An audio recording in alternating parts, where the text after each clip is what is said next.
my God. Good morning. Good morning. Everyone out there. Cheers. Holy, good morning. Good morning. Cheers. Here we are at round 2 of making the YouTubes. Oh yeah, the first YouTube was really great. It was fun. We put it out there, and I think most comments I resonated with on it was get some scissors and cut that hair. Yeah, really? Shout out David sticking them up. Yeah, Dave, you should have brought me the golden scissors and come cut my hair, buddy. Also, cut it. I miss you, buddy. Don't be a stranger. Yeah, come say hi. Come say what's up. Bring a razor. Yeah, right. You're a barber now. Hey, you know when we might see Dave? What's that? I mean, it'd be really nice if we did see Dave on Friday, this Friday. On Friday. And 2 days from now. Well, Sammy, what's going on Friday? I don't know. It feels like there's something building for a little while, all culminating on Friday. I think it's Friday the 13th. It is Friday the 13th. Okay, so we expect something good to happen, right? That's right. Because, I mean, I've always thought of Friday the 13th as a good luck day and a positive thing. I mean, some people don't. They believe in black cat magic and all that. I believe Friday the 13th is a special day. So what are we going to do? Go ahead and tell the people. This Friday the 13th is our last day of service at our flagship cafe, the Hudson. That's at 1701 Douglas Street, and we're doing something pretty cool for it. There's deals on coffee all day.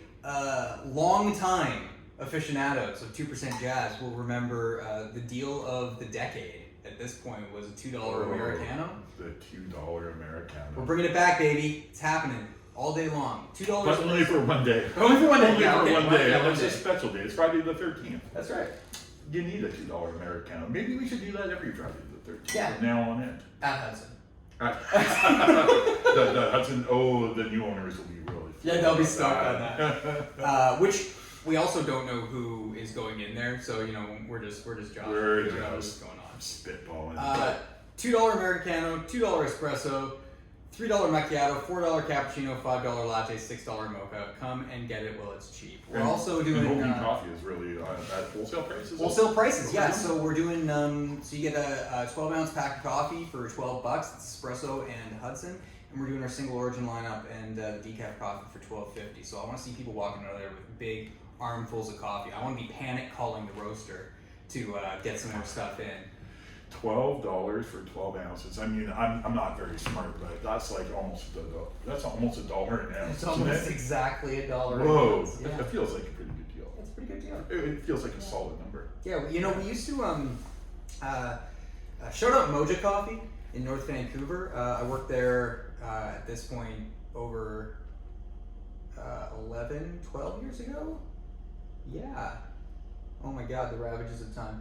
Yeah. But we used to do a great sale there once a year, and I think they still do it. We just called it the Moja Open House, and the idea was we would just invite people into our house. We'd make good deals on stuff, and we would see the community around the place, and it was really great. And it was busy too for you guys. Smoking busy. It was a hot day. But the best part about it, okay, sure, we sold tons of coffee. That was great. From a business perspective, yes, that was the best part about it. From the community perspective, we saw everyone in a day. So we'd see every regular we saw all year. We'd see people come out of the woodwork we hadn't seen in ages. We would see, people would bring their kids down because they were proud of the coffee shop that they went to, and they, share memories over the last year. It was a really, really cool experience. And, I'm hoping that I'm trying to channel some of that energy to Hudson on Friday. Well, it's been 10 years of opportunity to reminisce, 10 years of customers and employees who can come back and visit us on Friday. Yeah. And it's going to be a bittersweet day, I think. I still haven't figured out how I'm going to feel on Friday. Not that you can plan these things, but we started there 10 years ago to the day almost. Been planning it a year before that. I remember the first time I heard about the Hudson Project was with Ken Houston out at Smokin' Bones in Langford, and he was all gung-ho. I sold him coffee. I was selling him 5-pound bags of coffee, and he was making like barbecue rub with it, and he was serving it, and he was going through a lot of coffee, and he was talking, waxing poetically about this opportunity at the old Hudson Bay building, and we went down and looked at it, and I was like, oh, that's really interesting. And then I had visitor who blew my mind the first time I met this person. She came to my old store, rode up on her crotch rocket bike, and came fully decked out in her gear, the biking gear, took off her helmet, and the shocking platinum hair spilled out everywhere, and that was Chantel from the design house. And from there on end, she and Ken and I talked lots about the future of the Hudson, what it was going to look like, how we were going to participate in it, and we all decided to open businesses in the Hudson. And Chantel and Curtis have survived 10 years as well. And yeah, survived is that not to like derail this from the Hudson, but survived is an understatement for what Design House is doing. Like they're absolutely, they got the three beautiful locations. They're like, drop dead gorgeous. They really are. And I think it's just absolutely worth mentioning that Chantel and Curtis have built such a phenomenal business Design House, and surviving. Those guys are thriving, man. Like they're doing it. So big shout out to Design House. It's been so lovely to be your neighbor for so long. So you guys don't be strangers either. No strangers. No strangers. And as much as I love Chantel cutting my hair, if Dave Evans still wants to cut my hair, I'll hold off a seat for him. We should do a charity. A charity? Yeah, we should do like a charity haircutting thing. Oh man, don't. Like you versus Dave. Yeah. Yeah, well, Dave is all trim now. He's beyond his hippiness now. He's got trim hair. He probably sold his VW van too. Oh yeah? Sell out. Just kidding, Dave. Love you. But anyway, back to the Hudson. I think this Friday is going to be hard in a lot of ways for me to say goodbye to the building, the space, the feeling that I get when I walk into my cafe there, I think is something that will not be replaced easily, if ever.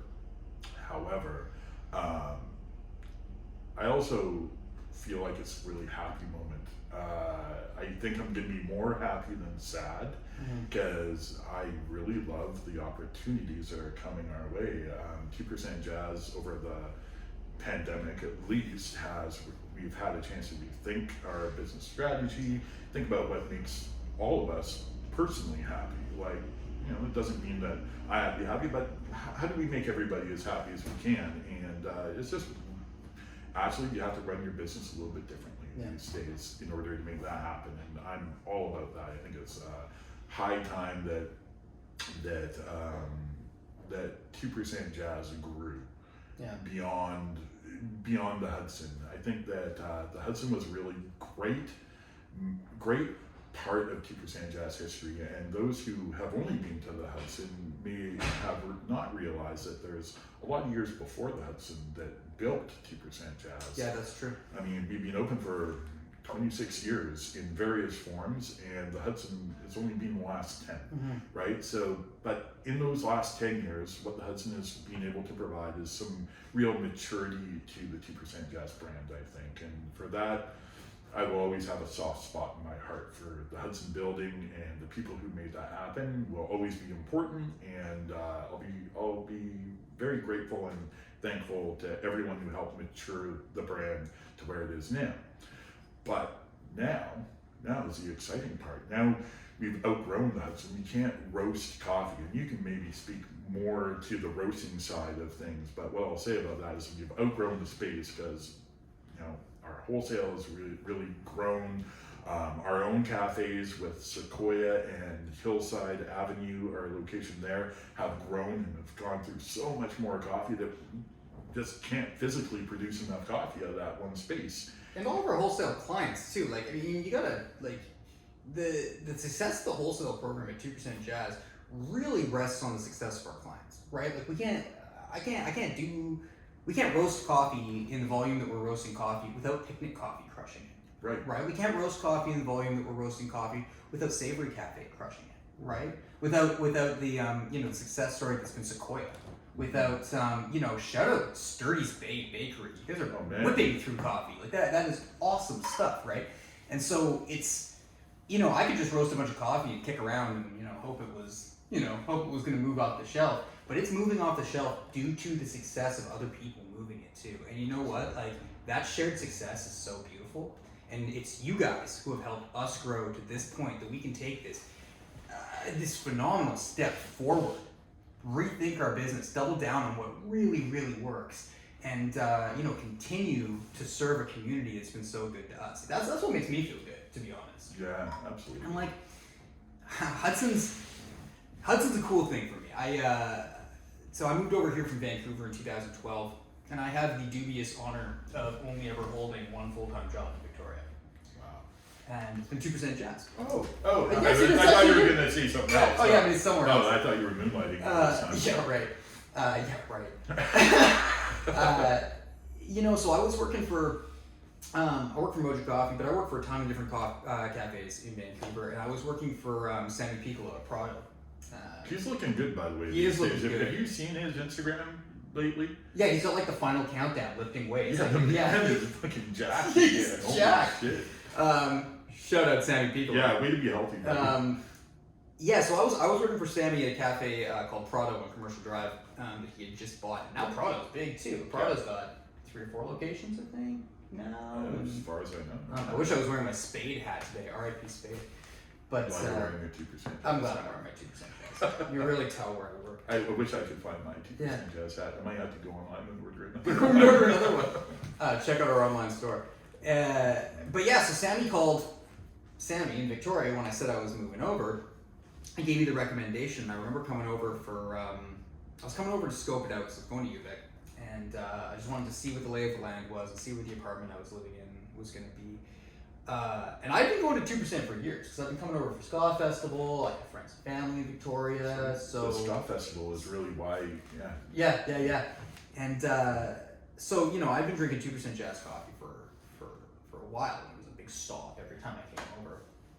And I remember walking into the Hudson, and Declan was working.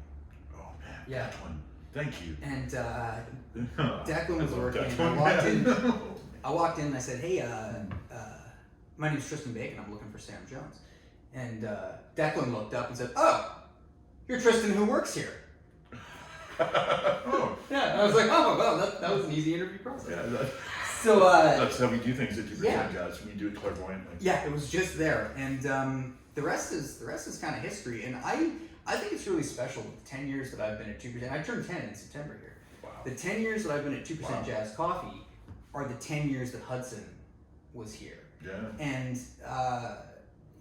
that's I really do, I really find that real special. And I've been so happy to share in the successes of that cafe, and to have been a real part of, how successful that cafe was. It makes me feel really grateful, man. It does.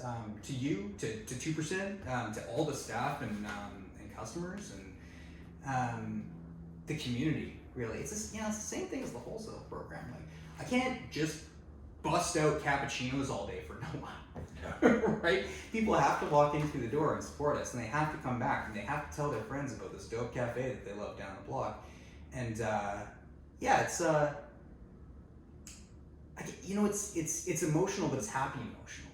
Like, I love that it's been so good, and that we're not walking out of there because something weird happened, right? We're walking out of there for the right reasons. Oh, this company's growing. True that. I mean,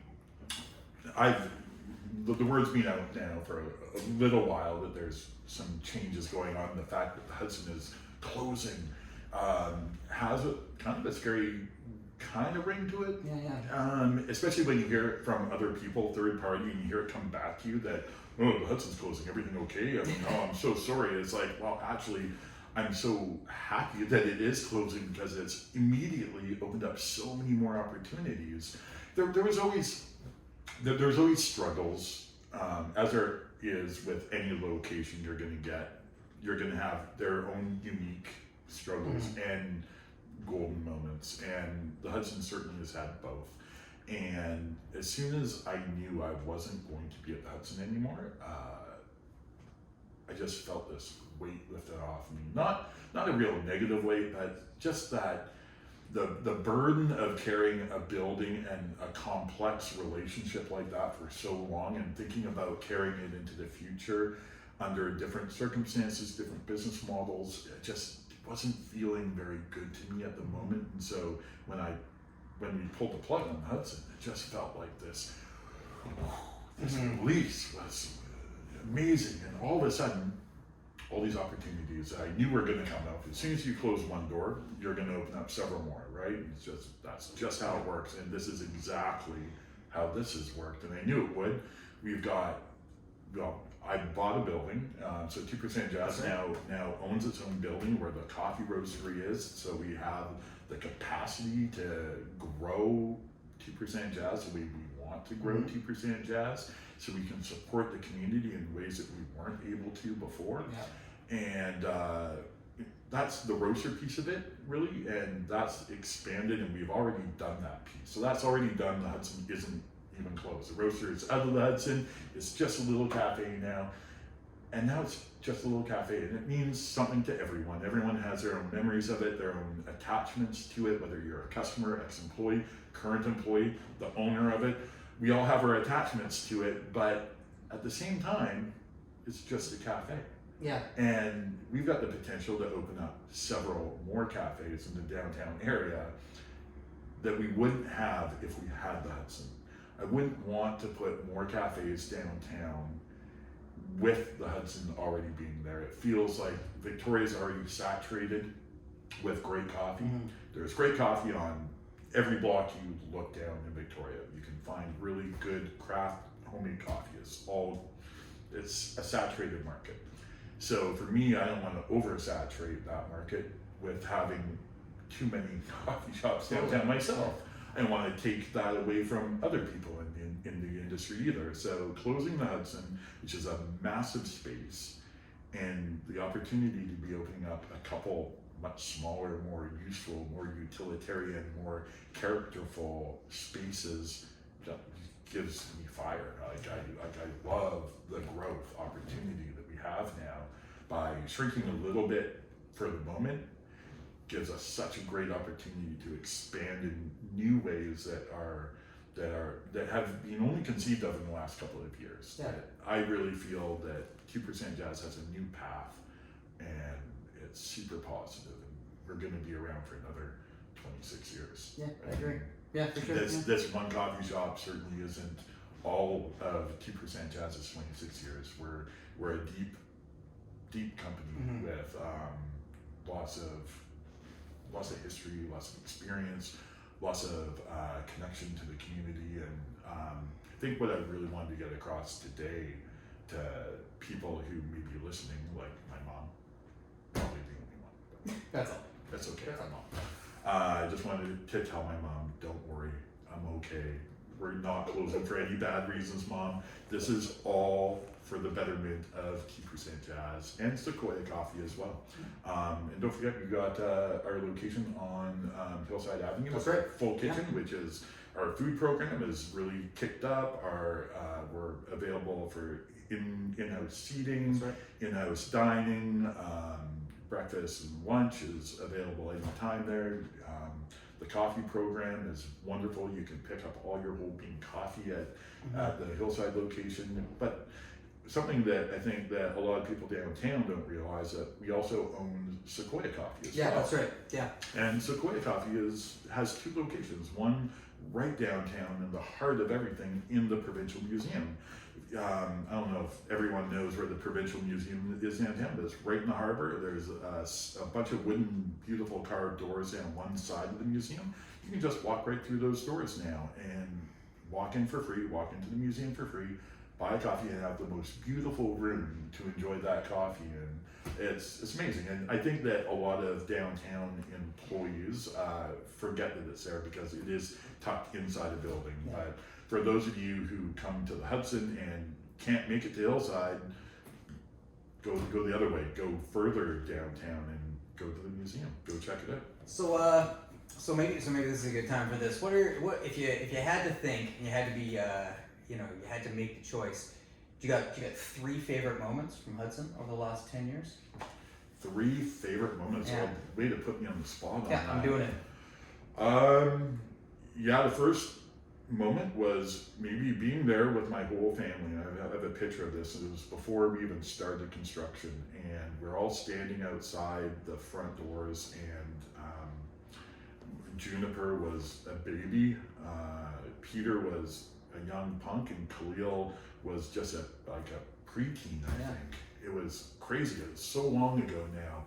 Well, 11 years ago. And we were looking through the front door, through the glass, and we didn't see a floor because there wasn't anything there. It was a giant cavernous pit with a dirt floor and no stairs to get down to the dirt floor. So there was like a 10-foot drop from the door to the floor. And that was a real moment for me to think that somehow with this young family, I have to build this out of absolutely nothing. And it came off the heels of a hard partnership breakup too, right? Like this was, the Hudson was actually the comeback location for me personally. It was comeback to where I could put my coffee roaster out in the public so people could see what I was doing. And those of you who know the history know what I'm talking about. Those of you who don't need to know. But that was one, just to see all that potential. That was one of my favorite moments in the Hudson. Man, I think about Satya a lot there, and Satya was one of my old friends and great customers, and she came to work for me at the Hudson right away, and I was so blown away. She's got such experience in wine and food and stuff, and you know, I remember her like keeping me stable with her wonderful hugs. She's the best hugger, except my wife, that there is. And I've been thinking about her in the last few days, actually, wondering if she's heard about the closing, is maybe gonna be there on Friday. And I was thinking I want one of those Satya Hudson hugs just to calm me down. I think that's not like a moment, but it's a feeling I get when I think about the Hudson. I think about the people, like the employees like Declan and Sam, the other Sam, and Colin. There's so many great people that have been through that door, and combined, I think that is one of the things I'll always hold dear to my heart, is just the great people that have come through that door and that have worked to make it happen. And I don't know, the third thing, I mean, I don't know, man. I think it's going to be on Friday. Yeah. I think this Friday will be the third greatest moment in Hudson history for me. I appreciate that, because like I mean, so many. I remember working with Satya. I remember doing closes. I remember doing closes till 10:30. Yeah, back in the right. day with Satya. Yeah. Oh my God. And that's 10:30 at night. 10:30 at night. Yeah, not 10:30. We're in doing 3 or 5. No. Yeah, I mean, I tell the story about Tristan, who works here, all the time to people. I love that story. It was so cool, and it was so cool for me as like a young up and coming barista. I was just coming off of competitions. I was just coming off of doing some real sort of hotshot quality assurance I thought I was real hotshot anyways. Quality assurance programs in Vancouver, and coming over and like just having the confidence that I could just come and work over here was really special to me, and it really helped me cement that I was in a career that I wanted to stick in, right? Yeah. I got a chance. In 2000. I want to say 15 or 16, 16 or 17 maybe.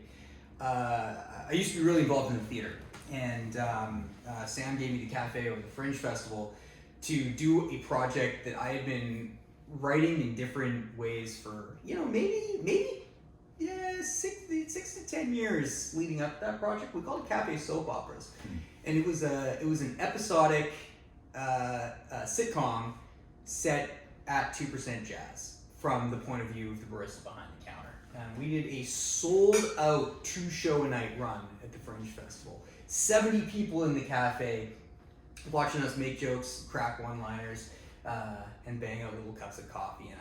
And the energy in there was just nuts for that thing. That was definitely a highlight for that location for sure. It's huge. That was so much fun. It was like a better version of Friends. Yeah. Oh, that's nice. Oh, shoot, I didn't get paid as much. Not as long lasting. Yeah, not as long lasting, but yeah. it was If, good. you know. Hey, have you got coffee in that? Oh, there's coffee in there. Because I'm on.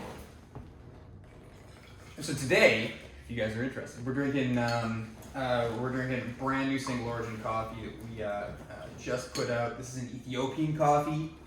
Shout out to Ethiopian coffee farmers. I know it's not as easy over there as it could be right now, but we're still buying. This is a natural coffee from Yirgacheffe from a mill called Halo Bariti, and it's been real nice. Oh, is it so nice? Yeah. Yeah, it's good. Really nice. It's doing this real great fruity pebbles thing. We've been really happy with it. It's in the online store. It's on the shelves right now. Check it out. So yeah, and I think I really am looking forward to this Friday. I'm gonna get back on the bar. So if you want to come down, I'll pour you some pretty pictures in a latte. And I might get to pour you a really nice shot of espresso. I don't promise pretty lattes anymore. That's okay. I'll make the shots. You make the milk. I'm also a practice too. And actually, I did a shift at Midtown Court a couple weeks ago, and it struck me that there was something really cool about making this espresso, because without the farmers coming and doing it themselves, that's probably the closest to one guy did it that you can get, right? Yeah. Like the espresso, yeah. Beans. We went and bought all this coffee. I went to all those countries. We got Nicaragua, Colombia, and Brazil in that espresso right now. And hey, shout out to everybody who did those trips with us, all the farmers that we met, all the brokers that helped us get the coffee into town. Like we're not on an island over here. We can't do it without you guys. But I was making this espresso and talking about it to people, and just it felt so cool to have been to all the places, touched all the farms, spent the time roasting the coffee. For the most part, I roasted all that espresso too. And then to be able to do the final step in the line and deliver it out to people drinking it, it was really cool. It was kind of a full circle moment for me that I haven't that I didn't realize, I guess, I was gonna have. Yeah, passing that cup to a customer and watching them stir and then have a sip and then seeing their reaction. Totally. All that work that's really what it's all about, isn't it? And I'm going to get to do that again on Friday at the Hudson. And don't worry, guys, I'm going to give the rest of you some bar time too. Not much, but some. And, if on Friday there are any ex-employees who are going to show up, feel free to just step behind the bar and wash your hands. Yeah, wash your hands. Wash your hands. And then step behind the bar and make us all coffee. Yeah, totally. And if for the ex-employees out there too, show up a little later around close, come by and reminisce. We'd love to see you guys, honestly. Yeah. After 3 o'clock, we're gonna just stay open for the people we love. That's right. And then we're gonna smash things. I remember my first closure of a place was my kiosk. Oh yeah. This was the kiosk that Keeper St. Jazz began with, and it was right outside the Times Colonist. And this thing was beating as shit. This kiosk that I had. It was an enclosure. It was a full-on enclosure, plumbed and everything.